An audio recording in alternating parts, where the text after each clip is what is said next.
Morning students. Yesterday we have seen the maxims of teaching and the principles of maxims of teaching. Okay, now we are going to see about the difference between aims and objectives. Okay, objectives is very important while writing the thesis or whatever it is. Okay, without a aim nothing will be happening. Okay, so what do you mean by aim? Okay, aim is a general statement and objective is a specific statement. Okay, the difference between aims and objectives. The aims is nothing, that is aims is a general statement and objectives is a specific statement. Aim is setting a determined course in order to achieve the set target. Okay, aim is what? Aim is setting a determined course in order to achieve the target. But in the objective is it is a more specific target set in order to achieve the goal. So we can tell like what else? No, aim is we can tell like a care plan. Okay, when we are writing a care plan, what is our aim? If you are taking you are assessing the patient with a fever. So fever is, what is your aim? We have to reduce the fever. That is, it is a general.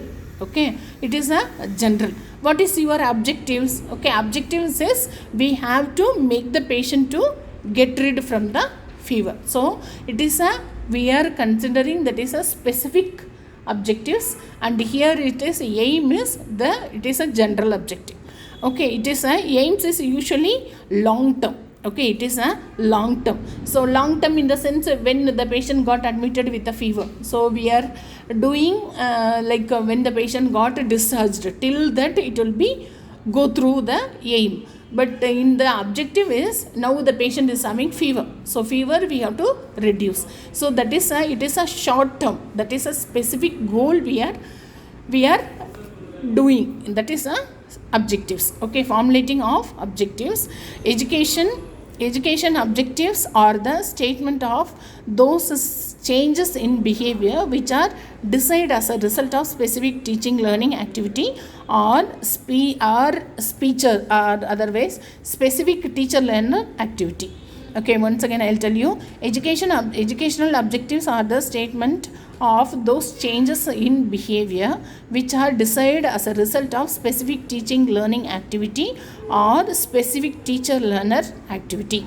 Educational objectives have two steps, that is two aspects, that is a behavioral aspect and the content aspect. Okay, behavioral aspect is what the student should know or to be able to do. Okay, behavioral objectives nothing, that is what the student should know or able to do. Okay, content is, that is about which subject matter. Content is which subject matter the student should know or to be able to know. Okay, so these are all the two specific concept. Okay, next one is data required for formulating educational objectives. Okay, what are all the data required? The formulate the educational objectives and the effective manner following information will help. So philosophical statement of the institute. So if you are taking that institute, even for the Mother Teresa College, if you are taking, what is the philosophy, how they have started, what is the rules and what is the regulations they have created. Okay, this is the philosophy of college. We are having separate rules and regulations. Okay, social and health needs of the individual. Okay, so which one is the participants should need the social or health needs of the individual, needs of each student, level of student, future tense in nursing. Okay, so these are all the things we need to formulate the educational objectives. So once again I am telling you that physiological statement in the physiological statement of the institute, social and health needs of the individual, needs of each student, level of students, future trends in nursing. Okay, so these are all the things only is needed in that formulating the educational objectives.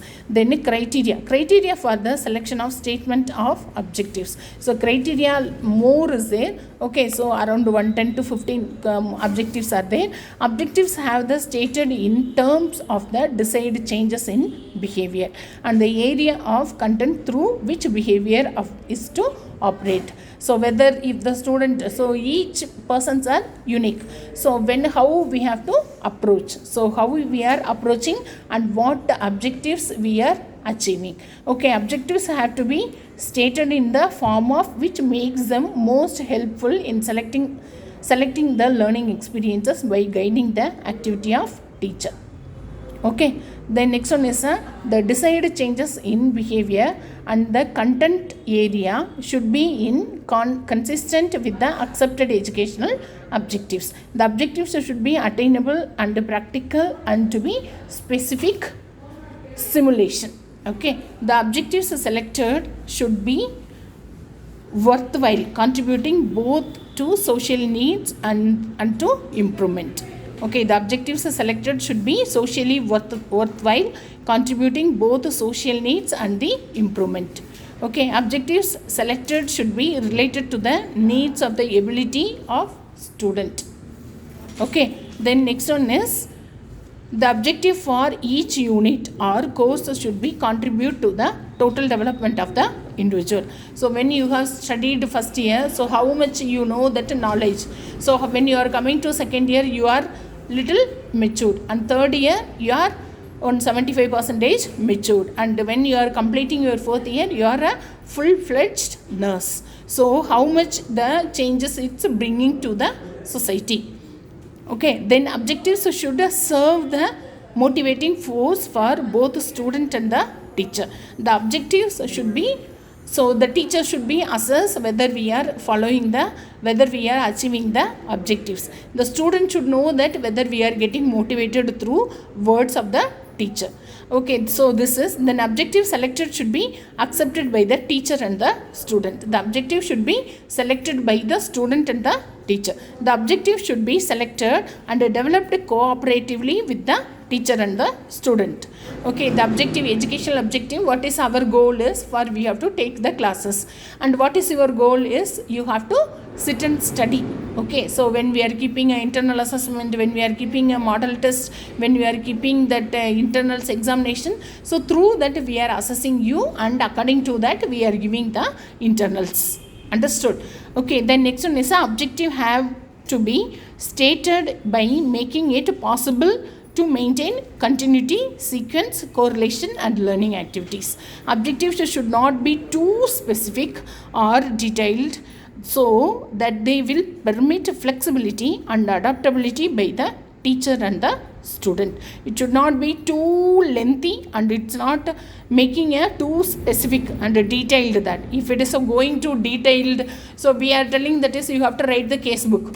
So for each and everything, if you are sitting where you got the patient, how you got the patient. So if you are, our objectives, it should be too specific, means the teacher and the student will be getting bored. So the teacher, when we are going, she will teach like that, yeah, so I don't want like that. So the students will get the fed up. So for that prevention, it should not be too specific. So while formulating the objectives, the scheme of evaluation may have to be planned and developed. Okay, so these are all the things we have to classify the criteria for selection of statement in the objective form. The next one is a classification of the objectives. What are all the classification? That is central objectives, contributory objectives and indirect objectives, and one more is there.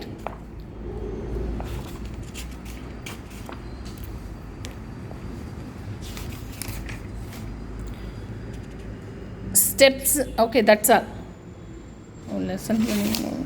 Okay, so classification of objectives is, that is one is for central objectives. So central objectives already I have given. The next one is a contributory objectives and indirect objectives.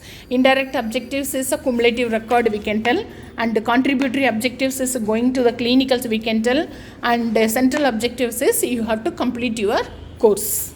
Okay, so the next one is we have to steps in formation of educational objective. What are all the steps we should follow while forming the objectives? First one is identification of needs and the level of the learner. Okay, so first year students, we cannot take the OBG, like delivery, how to conduct the delivery, like that. So first we have to identify the needs and the level of the learner. Then identify the needs of the society, consider the suggestions of the expert, formulate the philosophy, state the objective gathered from various sources, formulate the theory of learning, screening of objectives through educational philosophy and educational psychology, and select the appropriate one. Define the objectives clearly in terms of content. Then state the educational objectives in terms of behavioral outcomes, changes of individual. So these are all the objectives, steps in formulating the objectives. Once again I'll tell you, that is, first one is identification of needs and level of the learner. Then identify the needs of the society, consider the suggestions of the expert, formulate the philosophy, state the objectives gathered from various sources, then formulate the theory of learning, screening of objectives through educational philosophy and educational psychology, and select the appropriate one. Define the objectives clearly in terms of content, then state the educational objectives in terms of behavioral outcomes, changes in individual. Okay, so these are all the things are there while doing the objectives, formulating the objectives, philosophy of objectives, and how to criteria for objectives, and steps in formation of objectives. Okay, so next class we will see you. Okay, next one is lesson planning. It's a lesson planning is what they have concluded that lesson planning is. A lesson plan is a title given to the statement of the achievement to be realized and the specific means by which there to be attained as a result of activities engaged during the period of 45 minutes or 1 hour. Okay, once again I'll tell you that lesson planning is a title, okay, given to a statement of achievement to be realized and the specific means by which there are to be attained as a result of the activities engaged during the period of 45 minutes or 1 hour. Okay, so that is called lesson planning. And one more explanation they have given. Lesson plan is a teacher mental and emotional visualization of a classroom experience as the plan to be implemented. Okay, so this is called lesson planning. Okay, the purpose and goals of lesson planning. What are all the purpose and goals of lesson planning? Okay, the lesson planning aids to consideration of goals and objectives, the selection of subject matter, selection of teaching learning methods, the planning of activities, and the planning of evaluation devices. So once again, lesson planning aids in consideration of goals and objectives, the selection of subject matter, the selection of teaching learning methods, the planning of activities, and the planning of evaluation devices. Okay, it ensures steady progress and to define outcome of teaching and learning procedures, and also it keeps the teacher on the track. Okay, it helps the teacher to effective teaching. The teacher looks ahead and plans a series of activities with an intention to modify the attitude and habits of the students. Once again, it helps the teacher in effective teaching. The teacher looks ahead and plans a series of activities with an intention to modify the attitude and habits of the students. It helps the teacher to carry out the teaching activities in a systematic way. It aids in proper organization of subject matter. It also aids to preventing wastage of time. It ensures confidence and self-reliance of the teacher. The teacher can enter the class and carry out the teaching activity without anxiety. It serves as a check on unplanned curriculum. It provides the framework of carry out the teaching as a suitable rate. Okay, so these are all the things we should follow in the teaching learning lesson planning, that objectives and the criteria, the purpose or goals of lesson planning. Principles of lesson planning. The teacher should prepare a careful but flexible plan.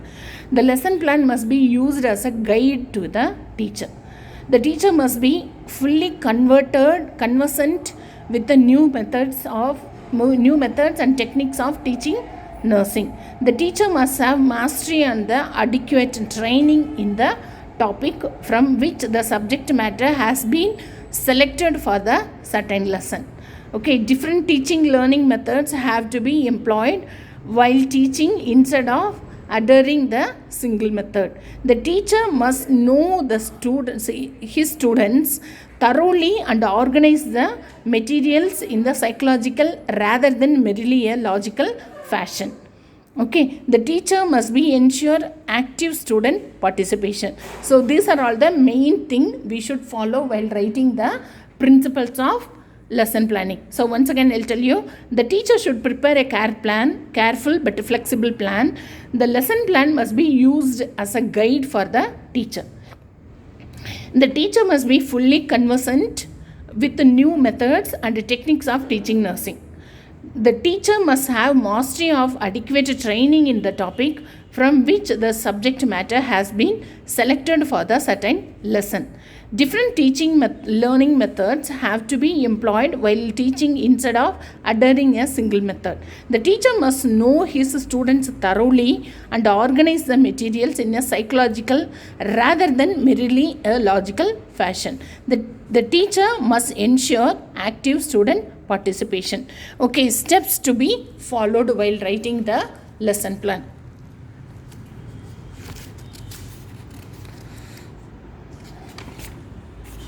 Okay, one is planning. Okay, you have studied in your this on nursing foundation. Okay, planning for what is your plan? Okay, first what is your plan? Specific planning is there, and specific objectives and the general objectives. Okay, general objectives you have to write, and afterwards specific objectives you have to write, and what is your plan after the end of the class, how the students are gained the knowledge. Okay, that is planning. The next one is a introduction. So first one introduction is general to specific. Okay, so generally we have to speak, afterwards only you come to the topic, that is general to specific. Then presentation, how you are presenting. Okay, you have to use the AV8s, like AV8s in the sense chart, OHP and pamphlets, and this one, what else, pamphlets, handouts, and these are all the things when we are using during the presentation, it is very effective. And closing stage, we have to conclude the topic and summarize the topic, and then only you can finish the topic and you can ask the questions and you can give the assignments. Okay, so these are all the steps to be followed while taking the lesson plan. Okay, I hope you have understood the lesson plan, maxims of teaching, and objectives and criteria. Okay, then what is the specific objectives, what is the aim, what do you mean by objectives, everything I hope so you have understood. Okay, so read properly, and for 5th unit what I have taken from that unit, maximum 15 mark question will come. Okay, one is for 10 marks and one is for 5 marks. Total 15 marks will be come from this unit. So be careful, study well. Okay, so all the best. Okay, have a good day. Bye.